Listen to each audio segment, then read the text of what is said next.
Setelah itu disunahkan membaca apa? Surat. Dan kebiasaan Nabi, Pak, biasanya kalau untuk sholat 4 rakaat atau 3 rakaat, maka biasanya Nabi membaca Al-Fatihah dan surat di 2 rakaat yang pertama. Adapun di 2 rakaat yang terakhir, biasanya Nabi hanya membaca Al-Fatihah. Namun terkadang Nabi membaca surat Al-Fatihah dan surat juga, tapi nggak sering. Kadang-kadang saja. Dalam riwayat Abu Daud demikian disebutkan. Iya. Karena biasanya Nabi kalau sholat subuh, biasa beliau membaca 60 sampai 100 ayat. Dan bagi antum yang biasa pendek, dianggapnya panjang, Pak. Iya kan? Antum kalau sholat subuh baca surat apa? Qul Kalau terbiasa seperti itu pasti Rasul panjang banget ya. Ya. Kenapa? Karena kita tidak membiasakan diri untuk mengikuti sholatnya Rasulullah SAW. Saya pernah, Pak, jadi imam di suatu tempat.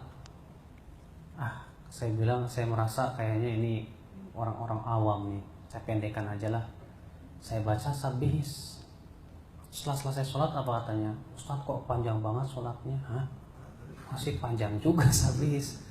Kata saya, memangnya biasanya baca apa? Kulhu. Ya Allah, ya Rabbi. Sabihis masih kepanjangan, Pak. Ya, rupanya biasanya kulhu. Sholat subuh, padahal Nabi, kata saya, Nabi bacanya 60 sampai 100 ayat loh. Gimana kalau kamu sholat di belakang Nabi? Mungkin kamu akan bilang, Nabi ini kok ekstrem sekali ya. Ya, panjang banget. Enggak, itu yang bagus memang. Ya. Kalau sholat zuhur, Rasulullah membaca biasanya 15 sampai 30 ayat.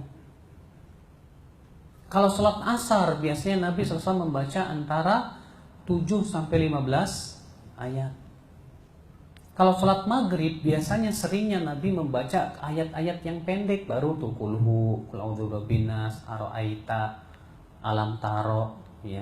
Tapi terkadang Nabi membaca dalam surat di surat maghrib yang panjang.